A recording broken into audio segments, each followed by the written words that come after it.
ଗହଙ୍ଗୁ ମଙ୍ଗଳାଙ୍କର ହେ କୀର୍ତ୍ତି ଭଳି ହେ କୀର୍ତ୍ତି ଭଳି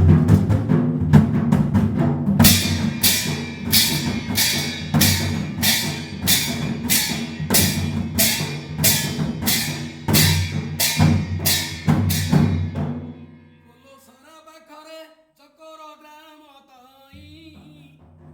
ନୂଆ ସାହି ତାର ରେ ଘରରେ ଭାଇ ବାପାଙ୍କର ନାମ ରଙ୍ଗନିଧି ସ୍ୱାଇଁ କୋଲିଆରି ସର୍ଭିସ ଏ ଥିଲା ତାରି ପାଞ୍ଚ ପୁଅ ତାହାର ଥିଲେ ରେ ଭାଇ ତୃତୀୟ ପୁଅଟା ଅଷ୍ଟମ ପଢୁଥାଇ ଏ କୁକୁର ଭଳି ଯିବ ବାହାର ଗଲା ହୋଇ ତଟି ଝିକୁଥାଇ ରାତିରେ ଶୋଉନଥାଇ ଏ ଗହଙ୍ଗୁ ମଙ୍ଗଳା ମା ଯାଇଥିଲେ ବୁଲିବା ପାଇଁ ମଙ୍ଗଳା ସାଥିରେ ପଛେ ପଛେ ରହିଲା ଦୌଡ଼ି କେତେ ଗୁଣିଆ ଡାକ୍ତର ଖାଇ ପାରୁନଥାନ୍ତି ଏ ଗହଙ୍ଗୁ ମଙ୍ଗଳା ତାକୁ ଢାଳି ଦେଲେ ଭାଇ ସିଧା ଯିବ ତାହାର ପାଟିକି ତାର ଗଲା ପଳାଇ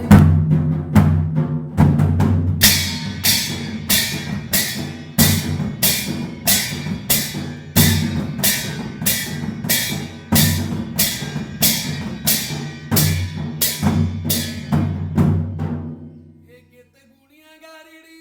ଡାକ୍ତର ପାରୁନଥିଲେ ଆଠଗଡ଼ ଏରିଆ ଲୋକ ବହୁତ ମାନିଲେ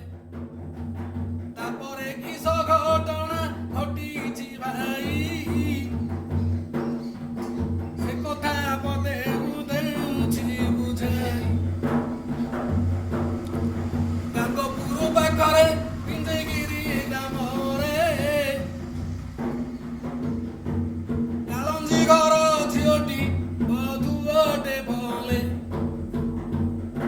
ଆରେ ପାଟି ତାର ଫିଟୁ ନଥାଇ ଅସାଠ ବାୟାଣୀ ହୋଇ ବୁଲୁଥାଇ ସେଇ ମଶାଣି ବଣ ବୁଲୁଥାଇ ନିଶା ରାତ୍ରରେ ତଇ ତାର ସ୍ୱାମୀ ନିବେଶ ଦେଇଥିଲା ରେ ଭାଇ ପୁଅ ବୁଜୁଳା ଧରି ବୁଲୁଥିଲା ବାୟାଣୀ ଏ ଗହଙ୍ଗୁ ମଙ୍ଗଳା ଯାଇଥିଲେ ବୁଲିବା ପାଇଁ ବଡ଼ ବହରି ବୋଲି ସେ ଗ୍ରାମର ନାମ କେଶାଗୋଡ଼ ଝିଅ ସଜନୀ ତା ନାମ ବହୁତ କଷ୍ଟରେ ବାବୁ ବଞ୍ଚୁଥିଲା ଦିନ ଭିକ୍ଷା ମାଗି ଆଣିଲେ ବଞ୍ଚୁଥାଇ ରୋଦର ଏ ଗହଙ୍ଗୁ ମଙ୍ଗଳା ତାକୁ ଧରିଲେ ଯାଇ କୁମ୍ଭାର ମଙ୍ଗଳା ପାଣି ତାକୁ ଦେଲେ ପିଆଇ ଅସାଧ ବାୟାଣୀ ସାଧନ ଗଲା ହୋଇ ସେବୁଠୁ ଏ କାଳଞ୍ଜି ଲୋକ ମାନିଲେ ଭାଇ